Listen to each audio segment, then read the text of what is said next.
नमस्कार मित्रों, मैं हूँ संजय सोनवनी। आपने देखा होगा कि आजकल सिंधु सभ्यता का नाम सरस्वती सभ्यता करने का बड़ा अभियान चल रहा है। ये अभियान जैसे ही 2014 में भारतीय जनता पार्टी का सरकार आया, तब से ये अभियान तेजी पकड़ता चला गया। यहाँ तक कि भारतीय पुरातत्व विज्ञान के जो अधिकृत दस्तावेज आते हैं, इतिवृत्त आते हैं, मिनट्स आते हैं, उसमें भी उसका नाम सिंधु सरस्वती सभ्यता ये करने के प्रयास किए गए हैं, वो हो चुका है। बात मद्देनजर रखने की यह है कि ऐसा क्यों हो रहा है, इसके पीछे कारण क्या है। सरस्वती नदी वाकई भारत से बह रही थी या नहीं? वैदिक सभ्यता जो थी उसका और सिंधु सभ्यता का कोई संबंध था या नहीं था, इसके बारे में हमें गंभीरता से सोचना चाहिए, क्योंकि ये हमारे संस्कृति के ऊपर डाला जाने वाला सबसे बड़ा डाका है। और अगर हम सावधान नहीं रहे तो मैं बता दूं कि हमारी खुद की सभ्यता, खुद की संस्कृति, खुद के पुरखों ने जो किया, उसका जो योगदान था, उसको हम धिक्कार रहे हैं, भूल रहे हैं, या जिसे इस संस्कृति को जो लूट रहे हैं, जिनकी नहीं है, वो अपनी बताकर हमें गुमराह कर रहे हैं। इसके बारे में हमें गंभीरता पूर्वक सोचना होगा। सरस्वती नदी वैदिक धर्मीय लोगों के लिए अर्थात बहुत महत्वपूर्ण थी, क्योंकि उसके किनारे पर ही वेदों को, मंत्रों को लिखा गया, हजारों के संख्या में यज्ञ किए गए। वैदिक लोग जूझते रहे, झगड़ते रहे, लड़ाइयाँ करते रहे, और उसका जो रूपरेखात्मक वर्णन आता है वो वेदों में आता है। पक्त हो, भलानस हो, परशु हो, तुर्वस हो। जो तुर्वस यानी आज के जो तुरानी लोग हैं, तुर्कस्तान के लोग हैं, वो परशु माने पर्शियन लोग, पख्त यानी पख्तूनिस्तान के लोग, भलानस लोग यानी आज के बलूची लोग। तो जो समाज आज भी अस्तित्व में है, उनके साथ की उनके जो झड़ाई झगड़े लड़ाइयाँ चलती रहती थी, उसके ब्यौरे हमें ऋग्वेद से मिलते हैं। ये सरस्वती नदी अवेस्ता में जो समकालीन, जब ऋग्वेद का लिखना शुरू हुआ था, उसी समय जरतुष्ट्र का जन्म हुआ और उसने भी अपने धर्म की स्थापना की, जो आहुर माजदा का धर्म है। और उसका जो धर्म ग्रंथ है अवेस्ता, उसका लिखना समकाल में, समांतर काल में शुरू हुआ।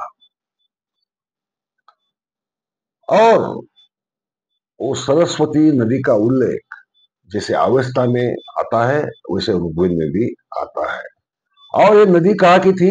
ये दक्षिण अफगानिस्तान में बहने वाली नदी थी, जहाँ ये वैदिक धर्म की स्थापना हुई। वशिष्ठ से लेकर जो 10 ऋषि परिवार है, उन्होंने ऋग्वेद की रचना की। और वो ऋग्वेद आज भले ही उसमें तोड़ मरोड़ कर, उसका भाषिक संस्करण कर कर, या उसका क्रम बदलकर हमारे सामने पेश हुआ हो, मगर ऋग्वेद और अवेस्ता समकालीन हुए।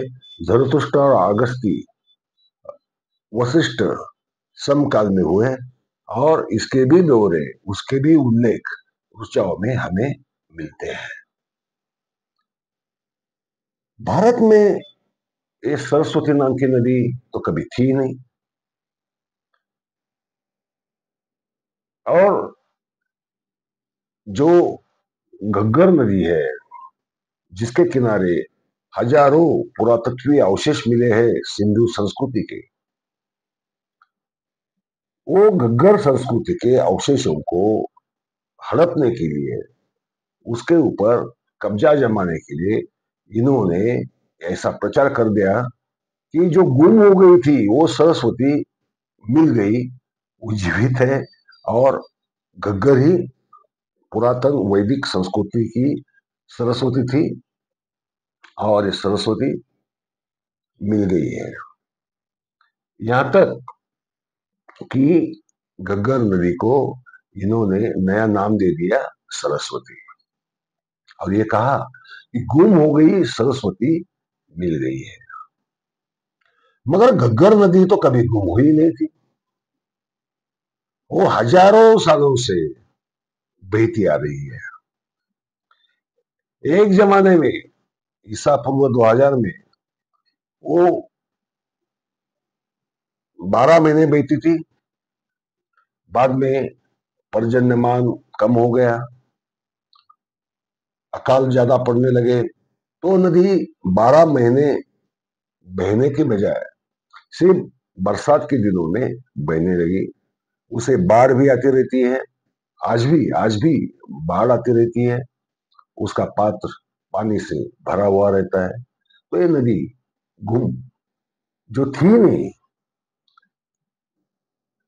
और जो सरस्वती वो गुम वैदिक लोगों के इसलिए हो गई क्योंकि वो अफगानिस्तान को छोड़ के भारत में चले आए थे, तो उनके लिए सरस्वती तो गुम होना स्वाभाविक था, क्योंकि वो उनको इस भौगोलिक स्थिति में उसका अस्तित्व तो था ही नहीं। जो नदी वो पीछे छोड़ के आए, उनकी स्मृति उनके दिमाग में थी, और उन्होंने एक लिख लिया कि ये सरस्वती अब गुम हो गई है। ये गुम हो गई सरस्वती, गुम हो गई सरस्वती अचानक किसको कैसे मिल सकती है, इसका आप अंदाजा लगाए। क्योंकि गंगा कभी गुम नहीं हुई, जमुना कभी गुम नहीं हुई, सिंधु नदी कभी गुम नहीं हुई, घग्गर भी कभी गुम नहीं हुई, कावेरी कभी गुम नहीं हुई, कृष्णा कभी गुम नहीं हुई, गोदावरी कभी कभी गुम नहीं हुई।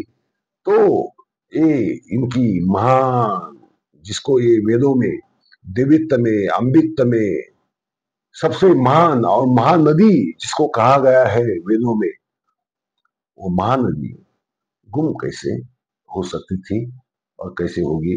ये गुम नहीं हुई, ये सिर्फ पीछे छोड़ के आए, क्योंकि वो सरस्वती, वैदिक लोगों की सरस्वती अभी भी अफगानिस्तान से बह रही है, जिसका नाम हरहवती था, सरस्वती वैदिक संस्कृत में, और जिसे ग्रीकों के आक्रमण के बाद उसका नाम हेलमंड पड़ गया। तो हेलमंड नदी यानी वैदिकों की सरस्वती आज भी अफगानिस्तान में, और उसी जैसे वर्णन ऋग्वेद में किया है उस नदी का, तेजी से पानी का उछाल मारकर बहने वाले, और समंदर को सरस्वान, सरस्वान नाम का बहुत बड़ा लेक है, उसमें मिलने वाली ये नदी, और ये लेक हुमायूं, तो स और ह का उच्चार का भाषा शास्त्रीय फर्क होता है। लेक हुमायूं में ये हेलमंड नदी आज भी बराबर मिलती है। तो जैसा ब्यौरा ऋग्वेद में लिखा है, वो ब्यौरा वो सिर्फ हेलमंड नदी को यानी हरयवती या सरस्वती को लागू पड़ता है। ये वैदिक लोग ईसा पूर्व 1000-1200 के दौरान भारत आए, उनके लिए वो अदृश्य हो गई थी, क्योंकि सामने थी नहीं इस भूगोल में, तो उन्होंने उसकी स्मृति जरूर रखी। और स्वाभाविक है कि जिस नदी के किनारे इतने वेद लिखे, वेद मंत्र लिखे, इतने यज्ञ किए और बड़ा ऐश्वर्य भोग लिया, वो नदी अदृश्य हो गई उनके लिए। तो इन्होंने जो लिख दिया, जिसे पोएटिक फॉर्म में हम कभी लिख देते हैं, पोएटिक फॉर्म में, हमको तो सूरज भी और चंदा भी बहुत कविताओं में बहुत अपने प्यारे ऐसे हम लिख तो देते हैं, मगर वो वास्तव में होता नहीं है। वैसे ही सरस्वती भारत में कभी थी नहीं, होने की कोई संभावना नहीं है। मगर इन्होंने ऐसा क्यों किया? घग्गर नदी को सरस्वती बनाने की क्यों ठान ली? इसके दो कारण हैं। पहली बात ये, आर्य सिद्धांत की वजह से, आर्य आक्रामक आर्य, ये जो सिद्धांत था, जो गलत था, क्योंकि आक्रमण इनका कभी हुआ नहीं, शरणार्थी करके भारत में आए, वो भी सिद्धांत गलत था, इसमें कोई संदेह नहीं है। ये शरणार्थी के रूप में भारत में आए, यहाँ बस गए, यहाँ के लोगों को उनके धर्म में धर्मांतरण करके ले लिया। ये ठीक है, ये तो होता है। मगर जब ये सिद्धांत का इनको बहुत नुकसान होने लगा, सामाजिक नुकसान, क्योंकि लोकमान्य तिलक जी ने तो लिखा लिख दिया था आर्टिक होम इन वेदास कि वैदिक लोग आर्टिक प्रदेश से भारत में आए आक्रमण करके, और यहाँ महात्मा फुले हो या बहुजन या जो जो असल में हिंदू है, उन्होंने आपत्ति जताई कि यदि वैदिक धर्मीय आक्रामक है तो बाहर चले जाओ, आपका हमारे देश से, हमारी संस्कृति से, हमारे समाज से कोई लेना देना है नहीं। तो मूल निवासी वर्सेस आर्यन, ये सिद्धांत आया। आर्य विरुद्ध द्रविड़, ये भी सिद्धांत आया।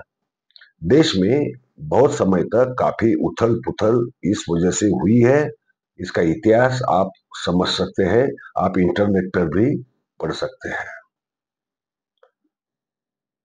क्योंकि द्रविड़ वंशियों का कहना था कि हम तो सिंधु संस्कृति निर्माता है, ये आक्रामक कार्यों ने हमें वहां से खदेड़ दिया और दक्षिण में जाने के लिए मजबूर कर दिया।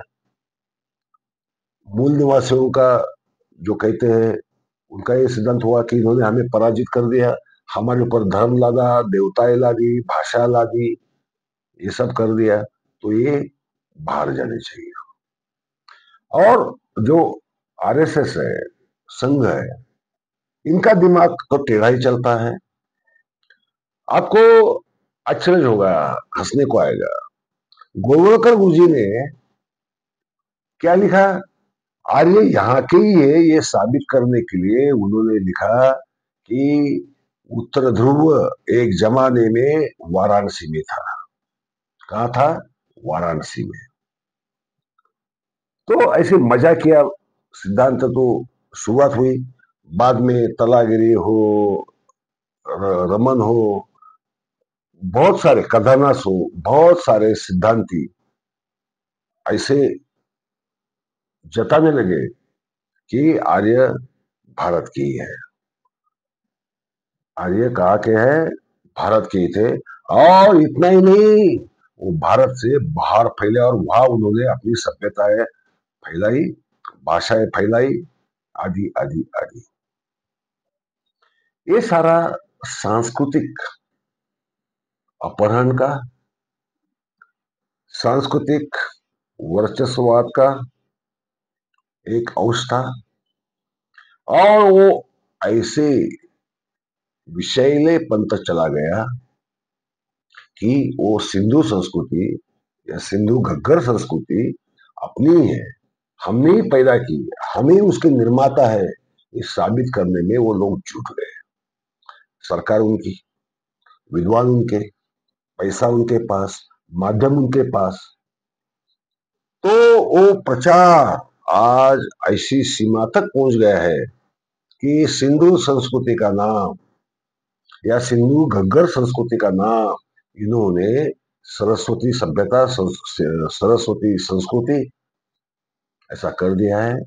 और ये धीरे धीरे अगर ऐसा ही चलता रहा तो सिंधु घग्गर सिविलाइजेशन का नाम सरस्वती सिविलाइजेशन हो जाएगा, जबकि सरस्वती का कोई संबंध नहीं है। आप भूगोल नहीं बदल सकते। और इसके पीछे और भी एक कारण है, और भी एक कारण है। हड़प्पा मोहनजोदड़ो पाकिस्तान में है। सिंधु नदी ज्यादातर बहती है लद्दाख से होकर, वो पाकिस्तान में जाती है, पाकिस्तान से बहती है। और पाकिस्तान का विद्वेष तो इनके मन में, वो घृणा इनके मन में कितनी बैठी है, ये आप सब जानते हैं। मगर मैं ये कहना चाहता हूं कि संस्कृति की कोई सीमा नहीं होती। संस्कृति राजकीय सीमाओं में बंधी नहीं रहती है।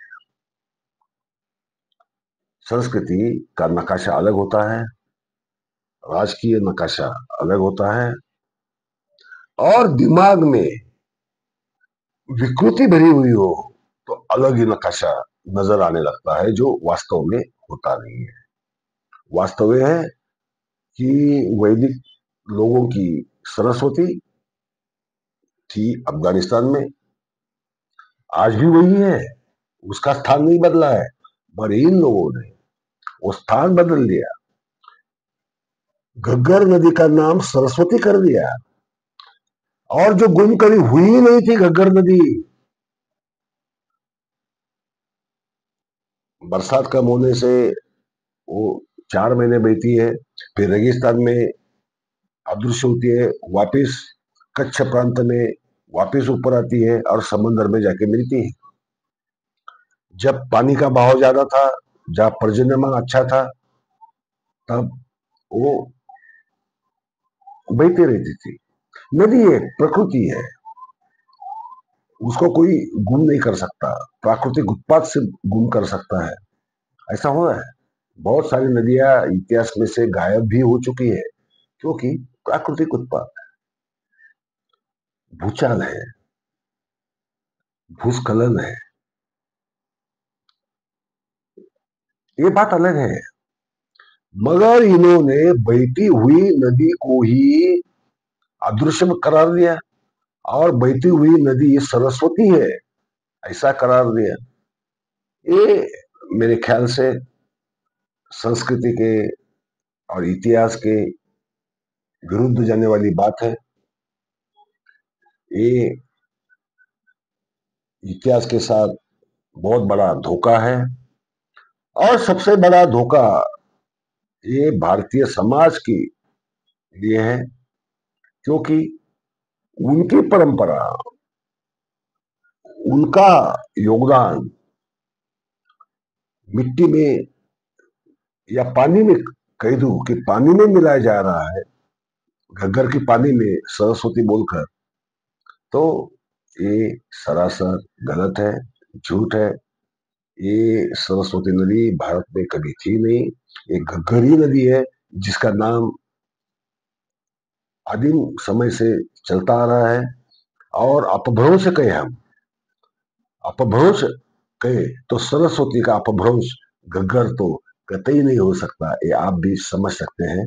इतना मैं कहता हूं, याद रखिए, सरस्वती सभ्यता जहां भी आपको नजर आए नाम लिखा हुआ, आप प्रतिवाद कीजिए, विरोध कीजिए, क्योंकि आप विरोध नहीं करेंगे तो एक दिन आपके बच्चे इतिहास की किताबों में पढ़ेंगे सरस्वती सभ्यता, यानी वैदिक सभ्यता, और जो सभ्यता कभी यहाँ की थी ही नहीं, ये यहाँ इंपोर्ट की गई हुई, इंपोर्ट हुई हुई, शरणार्थी के रूप में आई हुई सभ्यता है, जो कोई महत्व नहीं रखती थी, आज भी महत्व नहीं रखती है।